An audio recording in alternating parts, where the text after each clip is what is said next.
এটা বেচা বৌমার যা যা লাগে বৌমারে তুই সব কিনা দে। মা তুমি এটা কি কইতাছো? তোমার আংটি বিক্রি করে আমি আমার বউরে কিছু কিনা দিতাম? এই আংটিটা ওই আংটিটা না যে আংটি আব্বাই দিছিল? আব্বার শেষ স্মৃতিটুকু তুমি বিক্রি করতে চাইতাছো? কিন্তু বৌমা যে অশান্তি করে আমার না ভাল লাগে না। তরে যেই খোটা দেয় এটা আমার সহ্য হয় না। এই লাইগা এটা বেচা যা যা চায় তুই কিনা দে। বৌমা খুশি হইলে আমিও খুশি হব। না মা, এই আংটিটা আমি বিক্রি করতে পারবো না। তুমি আমার কটা দিনের সময় দাও, দেখবা যে আল্লাহ দিলে আমি সবকিছু ঠিক করে ফেলাম।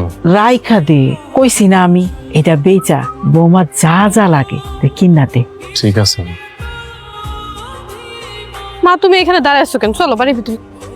ওই বাড়িতে আমি জীবনে যাবো না। তুই চিল্লি করে কান্নাকাটি করছস, এই জন্য তোর লাগে আমি শপিং করে নিয়েছি। স্বর্ণের সেন কেনছো দেখি? শাড়ি পছন্দ হয়েছে? পছন্দ হয়েছে মানে তুমি নিয়েছো, আমার পছন্দ হইব না? আমার অনেক পছন্দ হয়েছে মা।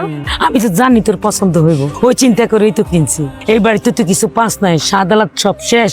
আর কত নিজের মারবি? হ্যাঁ কত মারবি? তুই যে অশান্তিতে আসস, তোর মাকে শান্তি পাইতেছে? মা শান্তি পায় না, বাপও শান্তি পায় না। মানে এখনো সময় আছে, জীবনটারে সাজা গুজা, স্বপ্ন পূরণ কর। তোমার কথা শুনবি না? কবে ডিসিশন নিবি?